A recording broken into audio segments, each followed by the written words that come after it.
सर्दियों का मौसम था। बादशाह अकबर अपने बगीचे में बीरबल व एक अन्य मंत्री के साथ टहल रहे थे। टहलते हुए बादशाह अकबर ने अपने मंत्री से कहा, इस साल कुछ ज्यादा ही ठंड पड़ रही है। महल से बाहर निकलने में भी ठंड से हालत खराब हो रही है। मंत्री ने बादशाह की बात का जवाब देते हुए कहा, जी हुजूर, बिल्कुल सही फरमाया आपने। इस साल तो इतनी ठंड पड़ रही है कि जनता ने घर से बाहर निकलना बहुत कम कर दिया है। टहलते टहलते बादशाह अकबर बगीचे में बने तालाब के किनारे जा पहुँचे। जैसे ही उन्होंने अपना हाथ पानी में डाला, उन्हें एहसास हुआ कि पानी बर्फ जैसा ठंडा है। पानी से हाथ बाहर निकालते हुए अकबर ने कहा, सही कह रहे हैं आप, इतनी ठंड में कौन घर से बाहर निकलेगा। बीरबल को चुपचाप देखकर बादशाह ने बीरबल से पूछा, इस बारे में आपका क्या ख्याल है बीरबल। बीरबल ने सर झुकाते हुए कहा, माफ़ी चाहता हूँ हुजूर, इस बारे में मेरा ख्याल थोड़ा अलग है। मैं आप दोनों की बात से सहमत नहीं हूँ। अकबर ने आश्चर्यचकित होकर बीरबल से पूछा, अच्छा, तो हमें भी बताइए क्या ख्याल है आपका। बीरबल ने कहा, हुजूर, मेरा मानना है कि एक गरीब व्यक्ति के लिए पैसा सबसे ज़्यादा ज़रूरी है। उसे इस बात से कोई फ़र्क नहीं पड़ता कि मौसम कितना ठंडा है या गर्म। अकबर ने हैरान होकर बीरबल से कहा, तो आप यह कह रहे हैं कि इस कड़ाके की सर्दी में भी एक गरीब आदमी कोई भी काम करने के लिए तैयार हो जाएगा जिससे उसे पैसा मिल सके। बीरबल ने कहा, जी हुजूर, मैं यही कह रहा हूँ।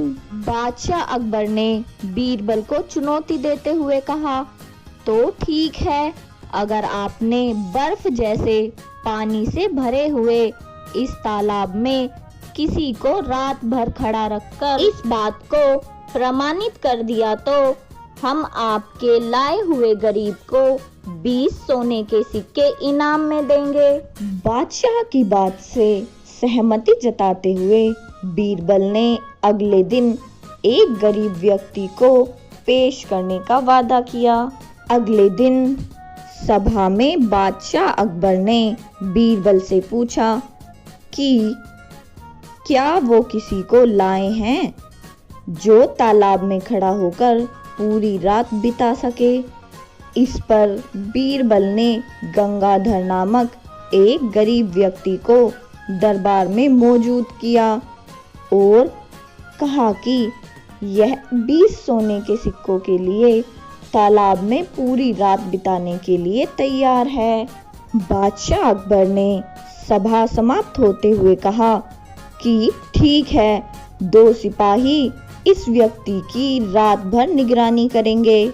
अगले दिन फिर से दरबार लगा और बादशाह ने बीरबल से गंगाधर के बारे में पूछा। बीरबल, कहाँ है आपका मित्र? कितनी देर टिक पाया वो उस बर्फीले पानी में? बीरबल ने कहा, महाराज, वो यही है, मैं उसे दरबार में पेश करने की इजाज़त चाहता हूँ। बादशाह की इजाज़त मिलते ही बीरबल ने गंगाधर को दरबार में बुलाया। बादशाह अकबर ने गंगाधर को शाबाशी देते हुए कहा, हमें इस बात पर यकीन नहीं हो रहा कि तुम पूरी रात उस बर्फ जैसे पानी में रहे और आज हमारे सामने सही सलामत खड़े हुए हो। यह तुमने कैसे किया? पूरी सभा को बताओ। गंगाधर ने कहा, महाराज, शुरुआत में तो यह बहुत मुश्किल था, लेकिन कुछ समय के बाद मुझे महल की एक खिड़की पर एक दिया जलता नजर आया।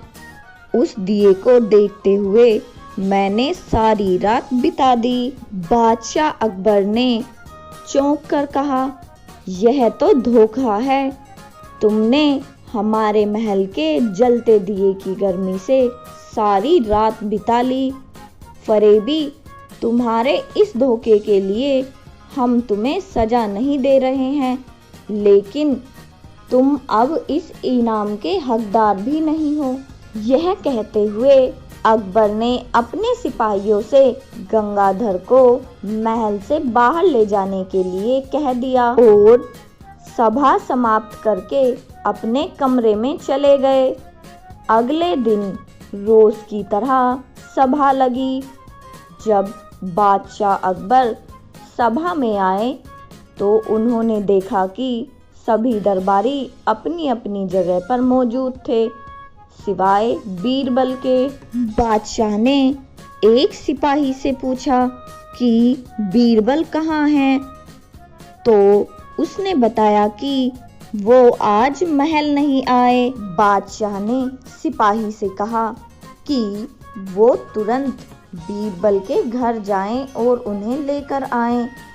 कुछ समय बाद सिपाही अकेले ही दरबार में लौट आया। बादशाह के पूछने पर सिपाही ने बताया, बीरबल अपने घर में खाना पका रहे हैं और उन्होंने कहा है कि खाना पूरी तरह पक जाने के बाद ही वो दरबार आएंगे।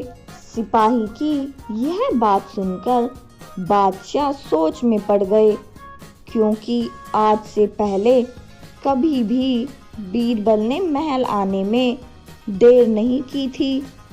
अकबर को कुछ संदेह हुआ और उन्होंने बीरबल के घर जाने का निर्णय लिया। बादशाह अकबर बीरबल के घर पहुंचे तो उन्होंने देखा कि बीरबल ने एक ऊंची खूंटी पर एक हांडी टांग रखी है और उसके नीचे जमीन पर लकड़ियां जला रखी हैं। बादशाह आश्चर्यचकित हो गए और बीरबल से पूछा कि वह क्या कर रहे हैं।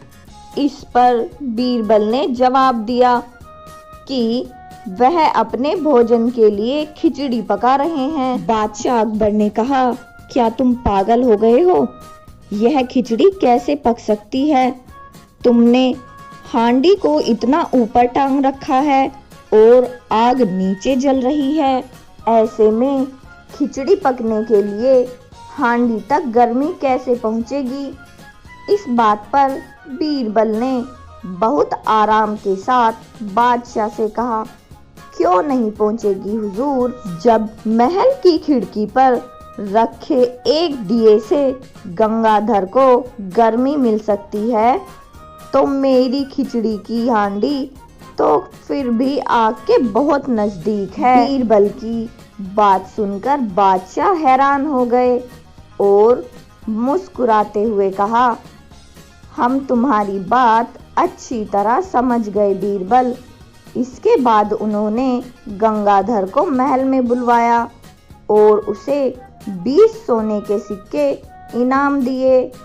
बीरबल की चतुराई के लिए उन्होंने बीरबल को भी इनाम दिया। तो बच्चों, बीरबल की खिचड़ी की कहानी से हमें यह सीख मिलती है कि दूसरों की सफलता के पीछे किए गए परिश्रम को जाने बगैर उनके बारे में राय नहीं बनानी चाहिए।